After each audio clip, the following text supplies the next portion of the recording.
प्रधानमंत्री नरेंद्र मोदी और केंद्रीय गृह मंत्री अमित शाह की कब्र खोदने की बातें कही जा रही हैं। ये नारे जेएनयू में लगाए जा रहे हैं। आप सोचिए, देश के प्रधानमंत्री और देश के गृह मंत्री की कब्र खोदने की बात कही जा रही है। और ये क्यों हो रहे हैं? देश की राजधानी में ये नारेबाजी क्यों हो रही है? क्योंकि सुप्रीम कोर्ट ने यहां के छात्र रहे उमर खालिद और शर्जील इमाम को जमानत देने से इनकार कर दिया। अब ये दोनों दिल्ली दंगों की साजिश रचने के आरोप में जेल में हैं। सुप्रीम कोर्ट ने कहा कि पहली नजर में उमर खालिद और शर्जील इमाम साजिश के केंद्र में दिखाई देते हैं। इन्हें जमानत पर रिहा नहीं किया जा सकता है और इनकी जमानत पर 1 साल रोक रहेगी। यह फैसला देश की सबसे बड़ी अदालत ने किया, लेकिन गुस्सा मोदी के खिलाफ है और इसीलिए दिल्ली में ये नारे लगने शुरू हो गए, जिसमें प्रधानमंत्री की कब्र खोदने की बात होने लगी। मोदी से नफरत इस हद तक कि देश की राजधानी में पीएम मोदी और देश के गृह मंत्री अमित शाह के खिलाफ कब्र खोदने के नारे लगने लगे। उन्हें वेनेजुएला की तरह किडनैप करने की बात कही जाने लगी। लेकिन विपक्ष के नेताओं के बयान जरा सुनिए। विपक्ष के नेता जब मोदी की कब्र खुदने वाले नारों की बात सुनते हैं तो इन लोगों को स्टूडेंट, बच्चा, मासूम कहकर इनका बचाव करते हैं। इन नारों को डिसमिस करने की कोशिश की जा रही है। अब याद कीजिए आप कि शर्जील इमाम और उमर खालिद पर भी इसी तरह के नारे लगाने का इल्जाम है और उन नारों के बाद दिल्ली में दंगे हो गए थे। दंगे, वो याद करिए आप। शर्जील इमाम का वो बयान आपको याद है जिसमें वो लोगों को सीधे सीधे भड़काते हुए कह रहा था कि असम को भारत से अलग कर दो, नॉर्थ ईस्ट को भारत से अलग कर दो। अगर हम चिकन नेक पर कब्जा कर लेंगे तभी हमारी बात सुनी जाएगी।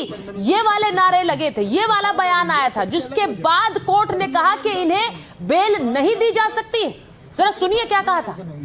तो हम हिंदुस्तान और नॉर्थ ईस्ट को परमानेंटली कट कर सकते हैं। असम और इंडिया कट के अलग हो जाए, तभी ये हमारी बात सुनेंगे। 5 लाख लोग हमारे पास हों ऑर्गेनाइज्ड, तो हम हिंदुस्तान और नॉर्थ ईस्ट को परमानेंटली कट कर सकते हैं। असम और इंडिया कट के अलग हो जाए, तभी ये हमारी बात सुनेंगे। 5 लाख लोग हमारे पास हों ऑर्गेनाइज्ड, तो हम हिंदुस्तान और नॉर्थ ईस्ट को परमानेंटली।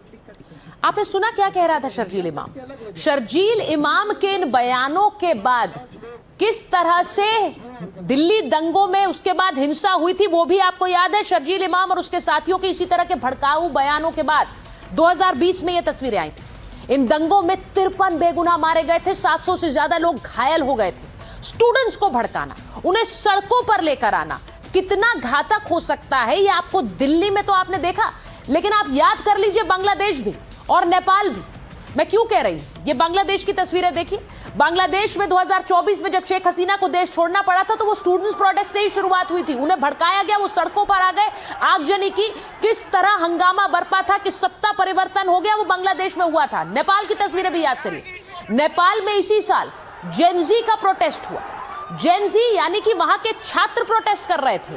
अब छात्रों को सड़कों पर लाने के बाद, उन्हें भड़काने के बाद क्या क्या हो सकता है, इसीलिए कहती हूं ये स्टूडेंट प्रोटेस्ट कहकर डिसमिस नहीं किया जा सकता है। इन सब के बीच ये तो स्टूडेंट प्रोटेस्ट की बात हो रही, मोदी और गृह मंत्री शाह के कब्र खोदने की बात हो रही थी, लेकिन इन सब के बीच कांग्रेस के नेता पृथ्वीराज चौहान ने सारी हदें पार कर दी। उन्होंने तो भारत को वेनेजुएला बनाने की बात कर दी। ऐसा लगता है कि वो कल्पना नहीं चाह ही रहे हैं, वो चाह रहे हैं कि ऐसा हो जैसा वेनेजुएला में हुआ। ट्रंप ने मादुरो को उठा लिया, किडनैप कर लिया, वैसा ही ट्रंप मोदी को भी उठा ले, किडनैप कर ले। मैं मजाक नहीं कर रही हूं। ये बयान कांग्रेस के नेता और महाराष्ट्र के मुख्यमंत्री रहे पृथ्वीराज चौहान ने दिया। अब सोचिए कि जो व्यक्ति एक सिटिंग चीफ मिनिस्टर रहा हो, एक चीफ मिनिस्टर रहा हो, केंद्र में मंत्री रहा हो, वो क्या ऐसा बयान दे सकता है कि मदुरो के साथ जैसे किडनैप किया वो मोदी के साथ भी वैसा ही हो जाएगा, बस यही बचा है इस देश में। मोदी से नफरत क्या देश हित से ऊपर है? क्या सियासी विरोध में देश को गुलाम बना देंगे? एक जल्दी से रिपोर्ट देखिए और फिर मेरे मेहमानों के माइक ऑन हो रहा है।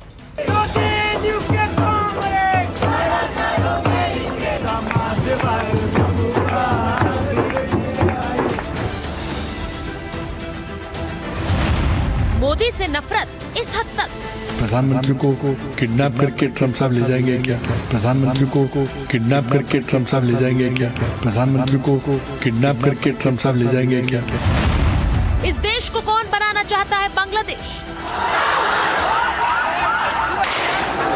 बांग्लादेश की तरफ देख लो, जहां लोगों को मार रहे हैं, वहां नहीं देखोगे आप। इस देश को कौन बनाना चाहता है वेनेजुएला? तो वेनेजुएला में हुआ इस तरह से कुछ होगा क्या भारत में? मोदी की किडनैपिंग से कब्र तक की चाहत।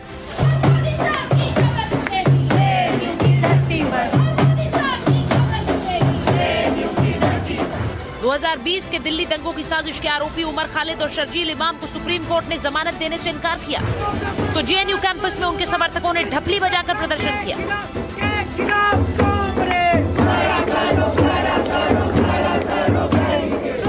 प्रधानमंत्री नरेंद्र मोदी और केंद्रीय गृह मंत्री अमित शाह की कब्र खोदने के नारे लगाए।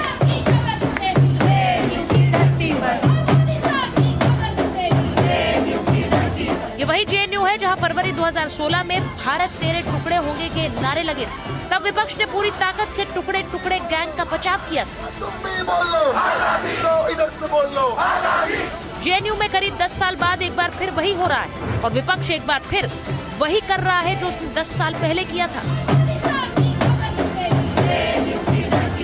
खैर, तो ये नारा है और एक विरोध करने का तरीका है, एक पॉलिटिकल लैंग्वेज है, इसको लिटरल मतलब नहीं कहते हैं।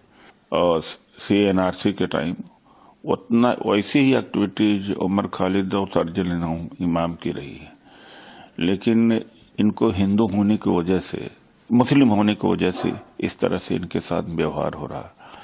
तो अन्याय इनके साथ तो हुआ है और सुप्रीम कोर्ट का फैसला भी बड़ा अनफॉर्चुनेट रहा है। टुकड़े टुकड़े गैंग राहुल गांधी जैसे देश विरोधी मानसिकता वाले और सभी, चाहे आरजेडी हो, चाहे टीएमसी हो, चाहे वाम दल हो, ये टुकड़े टुकड़े गैंग का एक कैंप ऑफिस बन गया, कार्यालय बन गया। और ये नरेंद्र मोदी को और अमित शाह को कब्र खोदने वाले खुद कब्र में चले गए। ये नारे अपने आप लगवाते हैं, अपने आप शोर मचवाते हैं। उन्हें 5 साल से जेल में डाला हुआ है और नारे तो ये अपने आप लगवाते हैं। इन्हें 24 हर बार यही रह गया इनको। जेएनयू के अंदर जो नारे लगे हैं अर्बन नक्सलियों द्वारा, ये नारों का वैचारिक समर्थन राहुल गांधी और कांग्रेस पार्टी करती है, क्योंकि एंटी नेशनल शर्जील इमाम और उमर खालिद को जब से सुप्रीम कोर्ट ने उनकी बेल को रिजेक्ट किया है, कांग्रेसी नेता इसके समर्थन में आए हैं। फिर उसके बाद में स्टूडेंट की आड़ में अर्बन नक्सल्स मोदी तेरी कब्र खुदेगी, अमित शाह तेरी कब्र खुदेगी की नारे लगा रहे हैं। ये वही सोच है जो आगे चल के बौद्धिक आतंकवाद में परिवर्तित होती है। जेएनयू में प्रधानमंत्री और केंद्रीय गृह मंत्री की कब्र खोदने के नारों पर वार पलटवार के बीच कांग्रेस नेता पृथ्वीराज चौहान भारत में वेनेजुएला जैसे सीन की कल्पना भी कर लेते हैं। पूछ रहे हैं कि क्या ट्रंप पीएम मोदी को भी किडनैप करवाएंगे? वही बात जो वेनेजुएला में हुआ इस तरह से कुछ होगा क्या भारत में? हमारे प्रधानमंत्री को किडनैप करके ट्रम्प साहब ले जाएंगे क्या? इस प्रकार का घटिया ओछा बयान, मतलब कि एक व्यक्ति का विरोध करते करते देश के लोकतंत्र का विरोध, देश की नीतियों का विरोध, देश का विरोध करना और इस प्रकार की कामना, इस प्रकार की दुआ मांगना, ये तो राहुल गांधी की लाइन है। भारत की स्टेट के खिलाफ राहुल गांधी बोलते हैं हम लड़ रहे हैं, तो राहुल गांधी से ही प्रेरणा पाते हुए सेना पर, सनातन पर और स्टेट पर भी सवाल खड़े करने का काम पृथ्वीराज चौहान कर रहे हैं। कांग्रेस एक तरफ मोदी शाह की कब्र खोदने का नारा लगाने वालों का बचाव करती है, तो दूसरी तरफ उसके नेता भारत को वेनेजुएला बनाने की बात कर रहे हैं। मेरे मेहमान जुड़ गए, लेकिन उनसे पहले जो सवाल आज पूछ रही हूं, जिस पर माइक ऑन है, पीएम मोदी की किडनैपिंग जैसा ओछा बयान दिया भी जा सकता है। मैं हैरान हूं। जीत नहीं पाएंगे इसलिए मोदी की किडनैपिंग पर आएंगे। सवाल यह भी कि मोदी की कब्र खोदने की बात कहने वालों का बचाव क्यों किया जा रहा है? देश में टुकड़े टुकड़े गैंग को बढ़ावा कौन दे रहा है? और सवाल यह भी कि क्या राजनीतिक विरोध देश हित से भी ऊपर है?